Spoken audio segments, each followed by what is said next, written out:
श्रीराम समर्थ. सार्थ श्री दासबोध दशक 5वा. समास दुसरा. जो गुरु भीड सारो तो अद्धमाहुन अद्धम थोरू. चोरटा मैंद पामरो द्रव्य भोंदू. शिष्याच्या भिडेला बळी पडून त्याची मनधरणी करणारा गुरु अधमात अति अधम असतो. असा गुरु चोरटा, द्रव्याचा लोभी, दृष्ट आणि फसवा आणि नीच एखादा असतो. गुरुबाजीला यापेक्षा आणखी कोणत्या शिव्या द्यावयाच्या शिल्लक आहेत? जैसा वैध दुराचारी केली सर्वस्वे बोहरी आणि सेखी भीड करी घात घेणा.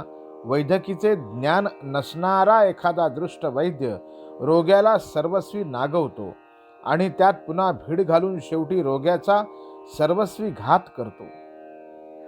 तैसा गुरु नसावा जेणे अंतर पडे देवा. भीड करून या गोवा घाली बंधनाचा. तैसे हे नामधारी गुरु असतात ज्यांच्यामुळे आपण आणि देव यांच्यामधील अंतर वाढते. आपण देवापासून दुरावतो व जो भीड घालून आपल्याला देहबुद्धीच्या बंधनात अधिकच गुंतवतो असा गुरु नसावा. जेथे शुद्ध ब्रह्मज्ञान आणि स्थूलक्रियेचे साधन तोची गुरु निधान दाखवी डोळा. ज्याच्याजवळ शुद्ध ब्रह्मज्ञान आहे आणि प्रत्यक्ष व्यवहारात साधनाचे आचरण आहे असा सद्गुरूच आपल्याला आपले गुप्त आत्मस्वरूप दाखवितो. अंतर्यामी खरे खरे ब्रह्मज्ञान आणि नित्याच्या बाह्य किंवा दृश्य व्यवहारात साधकाला शोभेल असे आचरण, या दोन गोष्टींनी संपन्न पुरुषच शिष्याला उपयोगी पडतो. त्यापैकी एक उणे असेल तर निदान सामान्य प्रापंचिक शिष्याला तरी परमार्थ प्राप्त होणे कठीण जाते. देखणे दाखविती आदरे मंत्र फुकिती कर्णद्वारे. इतकेचे ज्ञान ते पामरे अंतरले भगवंता. काही गुरु आपल्या शिष्यांना मोठ्या कौतुकाने प्रकाश, नाद व सुगंध यांचे अतिंद्रिय अनुभव दाखवितात. काही शिष्यांच्या कानात मात्र मंत्र सांगतात. एवढेच ज्ञान ज्याच्यापाशी असते ते बिचारे स्वतः भगवंतापासून दूर राहतात. बाणे तिहीची खूण तोची गुरु सुलक्षण. तेथेची रिघावे शरण अत्यादरे मुमुक्षे. शास्त्र प्रचिती, गुरु प्रचिती आणि आत्मप्रचिती यांचा मनोहर संगम ज्या पुरुषाच्या ठिकाणी आढळेल तीच उत्तम लक्षणांनी संपन्न अशा सद्गुरूची खूण आहे. जो मुमुक्षु आहे म्हणजे ज्याला मोक्ष खरोखर हवा अशा जिज्ञासूने त्याला अगदी मनापासून आणि आदराने शरण जावे. त्याच्या चरणी लीन व्हावे. तीन प्रचितींचा भावार्थ असा. उदाहरणार्थ, शरद ऋतूमधील पौर्णिमेचा मनोहर चंद्रमा घ्या. वेदांच्या काळापासून अनेक स्त्री पुरुष त्याचे दर्शन घेत आले. आज अनेक स्त्री पुरुष त्याचे दर्शन घेतात. आपण सुद्धा त्याचे दर्शन घेतो. प्रत्येकाचे मन त्याच्या सौंदर्याने भारून जाते. त्याचप्रमाणे वेदांच्या काळापासून मोठमोठे आत्मज्ञानी होऊन गेले. आजही मोठे आत्मज्ञानी आहेत आणि साधन करून आपणही आत्मज्ञानी होऊ. सर्व आत्मज्ञानी पुरुषांना सच्चिदानंदाचे होणारे दर्शन सारखेच असले पाहिजे. पौर्णिमेचा चंद्रमा दृश्य विश्वाचा भाग असल्याने त्यात कदाचित फरक पडेल, परंतु शाश्वत सच्चिदानंद स्वरूपामध्ये यत्किंचितही फरक पडणार नाही. म्हणून श्रुतीमध्ये आणि संतांच्या ग्रंथांमध्ये वर्णिलेला स्वरूपानुभव, आपल्या सद्गुरूचा स्वानुभव आणि आपला स्वतःचा अनुभव मूलतः एक रूपच असले पाहिजे. अद्वैत निरूपणे अगाध वक्ता, परिविषयी लोलंगता. ऐसिया गुरुचेनी सार्थकता होणार नाही. काही वेळा असे दिसते की एखादा माणूस अद्वैत वेदांत सांगण्यामध्ये अचंबा वाटण्यासारखे वक्तेपण गाजवितो, पण त्याचे मन इंद्रिय सुखाला लाचावलेले असते अशा माणसाला गुरु केल्याने आपले सार्थक होणार नाही.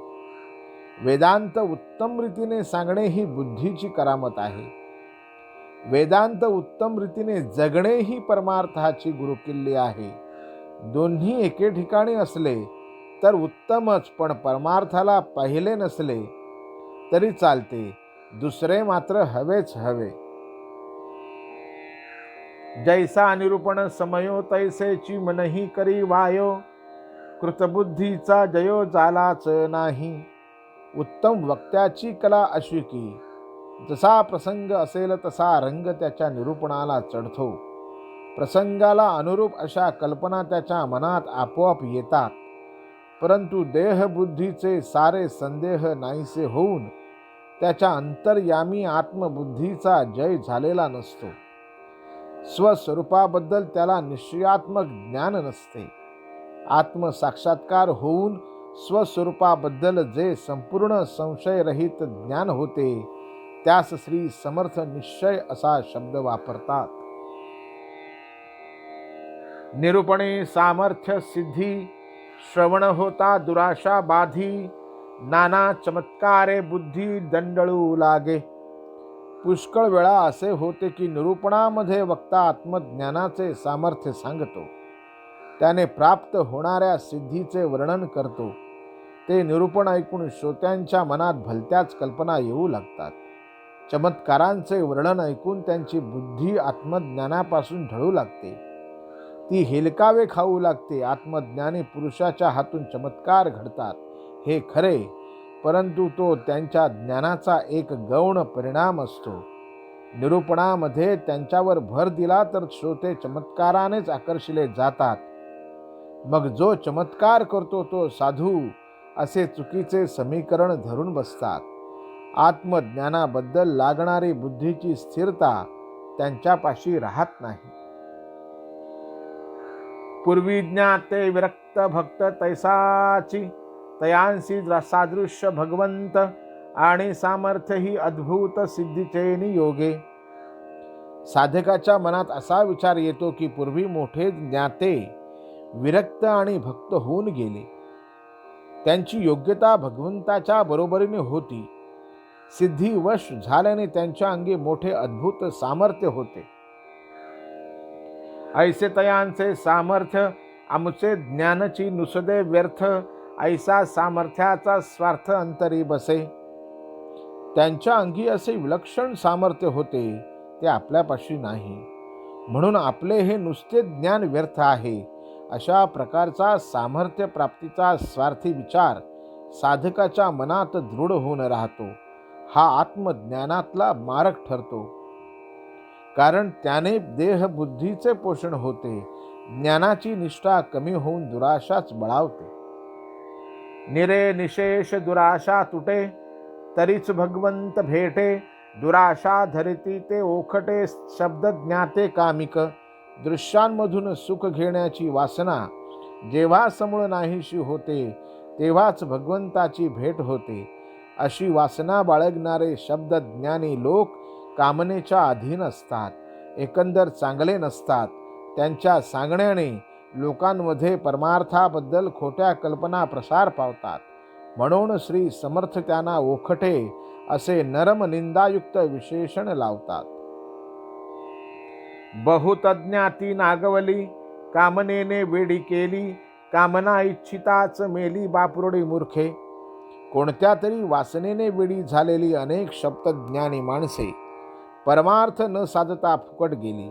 आपली इच्छा तृप्त व्हावी म्हणून धडपडणारे ते मूर्ख बिचारे काही न कमाविता मरून गेले.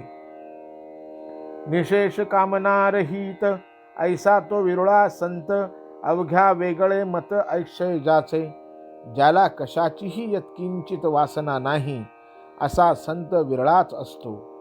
सर्व लोकांहून त्यांचे मत वेगळेच असते. तो नेहमी अक्षय भगवंताबद्दलच बोलतो.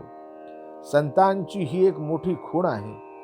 त्याला केव्हाही पहा, कोठेही पहा, कशाही परिस्थितीत पहा, कोणत्याही अवस्थेत पहा, एका भगवंता वाचून, शाश्वत ईश्वरान वाचून तो इतर काही बोलणार नाही, सांगणार नाही, मनात आणणार नाही. मला अमुक हवे असे ज्याच्या तोंडून कधी निघणार नाही, अर्थात असा पुरुष क्वचितच भेटतो. अक्षय ठेवा सकळांचा परी, पांगडा फिटेना शरीराचा, तेणे मार्ग ईश्वराचा चुकोनी जाती. खरोखर पाहिले तर भगवंत हा सर्वांचा कधी नाहीसा न होणारा असा कायमचा ठेवा आहे. परंतु देहातून सुख घेण्याची लालसा काही केल्या कमी होत नाही. त्यामुळे भगवंताचा मार्ग बरोबर सापडत नाही. दृश्यामध्ये माझे सुख मला सापडेल ही कल्पना जोपर्यंत घट्ट आहे, तोपर्यंत अदृश्य भगवंतापाशी सुखाचा शोध माणूस करीत नाही, आणि हे उमजण्यास सद्गुरूखेरीज अन्य उपाय नाही. सिद्धी आणि सामर्थ्य झाले, सामर्थ्य देहास महत्व आले, तेणे बेचाड बळकावले देह बुद्धीचे. समजा एखाद्याने काही साधन केले व त्याला सिद्धी प्राप्त झाल्या, त्यामुळे त्याचे सामर्थ्य वाढेल यात शंका नाही. परंतु त्या सामर्थ्याने त्याच्या देहास महत्व येते. देहाला महत्व आल्या कारणाने त्याच्या देहबुद्धीचे झुंबाड वाढते. मी देहच आहे हा भ्रम भगवंताच्या आड येतो. तो नाहीसा करण्यासाठी सारी साधने असतात, पण साधनाने तो भ्रम जर अधिक घट्ट झाला तर मग परमार्थदृष्ट्या मिळविले काय?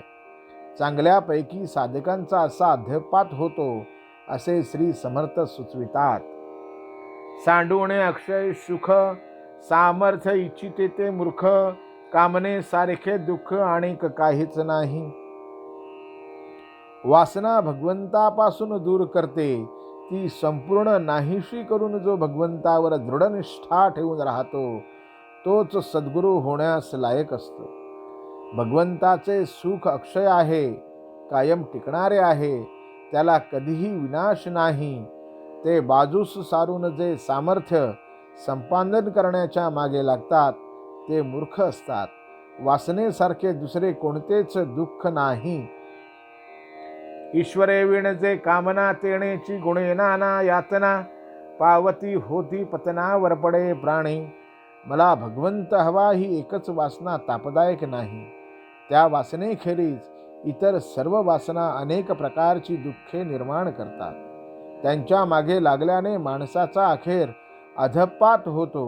हा मुद्दा फार महत्त्वाचा आहे.